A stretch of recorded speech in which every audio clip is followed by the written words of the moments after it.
सो hey guys, इस video में मैं आपको बताने वाला हूँ कि हसीन दिलरुबा मूवी के बारे में कुछ फैक्ट्स और रिव्यू करने वाला हूँ।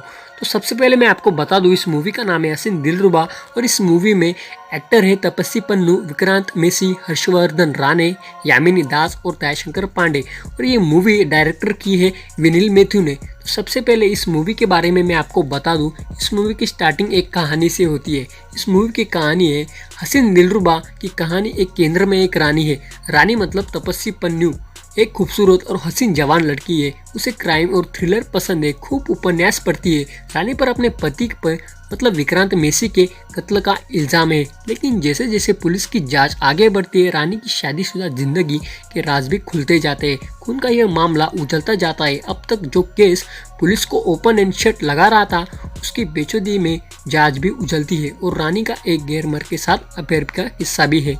रानी को एक्शन और थ्रिलर बहुत पसंद है, लेकिन उसकी शादीशुदा जिंदगी से ज्यादा एक्शन और उसे अपराध की कहानियों पर बुरे गए उपन्यास में समझ आता है। वह क्राइम थ्रिलर की बड़ी बहुत फैन है।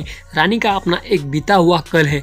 वह एक खूबसूरत है, मोहने की कला जानती है और बीते हुए कल में उसके कई अफेयर भी रह चुके हैं। दूसरी ओर उसका पति ऋषु मतलब उसका नाम है विक्रांत मेसी एक अच्छा लड़का है।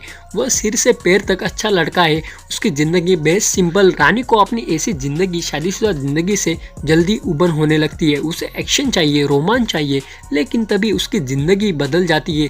ऋषु के एक दोस्त जैसे भाई की कहानी में एंट्री होती है। इसका नाम है नील। इसका नाम मूवी में नील होता है और उसका रियल में नाम है हर्षवर्धन राणे है। वह गठीला बंधन वाला बैड बॉय है, मतलब बैड बॉय है वो। वह कुछ दिनों के लिए ऋषु और रानी के घर में रहने आता है। इस मूवी के डायरेक्टर विनील मैथ्यू है और इस फिल्म की कहानी लिखने वाली कनिका ढिल्लन है। 2 घंटे 15 मिनट में हमें रानी और ऋषु की अलग अलग दुनिया में ये ले जाते हैं। इनमें से छोटे शहर की सादगी है और शादी है, आने वाले तूफान की आहट है, यह हमें कहने की जरूरत नहीं है। कहानी अपनी शुरुआत में ही माहौल बनाने में कामयाब है। इस माहौल में हमें अनहोनी डर का, रोमांच के साथ साथ चिंता, तनाव, डर फिल्म की कहानी बतौर दर्शक को बांध कर रखती है। आपको मनोरंजन भी करती है। कई मौकों पर आपको यह अनुमान नहीं लगा पाते हैं कि आगे होने वाला क्या है। पर्दे पर हम इस फिल्म के लीड किरदारों को अपनी अपनी कहानी के साथ आगे बढ़ते हुए देखते हैं।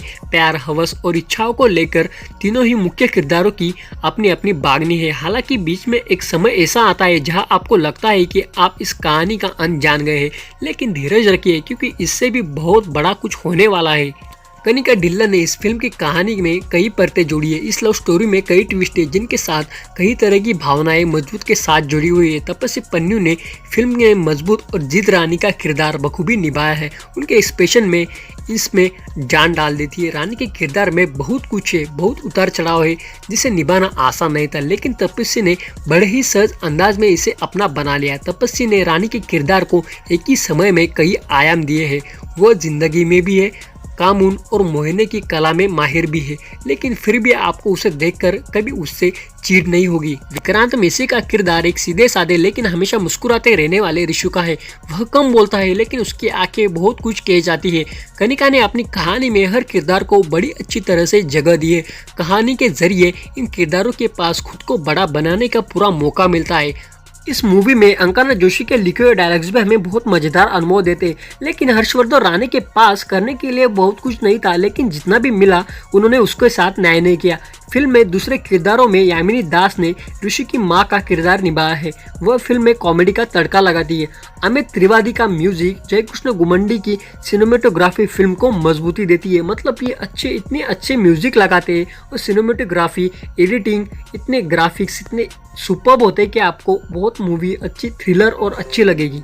हसीन दिलरुबा के कई ऐसे मौके हैं जब आपको यह ऊट पटांग या यकीन से परे लगेगी, लेकिन यह भी सच है कि हर दूसरे मौके पर थ्रिल पैदा करने वाले ट्विस्ट और डार्क लव स्टोरी के रूप में यह आपको बांधे रखती है। इस मूवी के बारे में आपको रिव्यू और कहानी कैसी लगी हमें कमेंट सेक्शन में जरूर बताइए, और आपको ऐसे थ्रिलर वाली मूवीज के रिव्यू चाहिए तो हमारे चैनल को सब्सक्राइब करके जरूर जाना।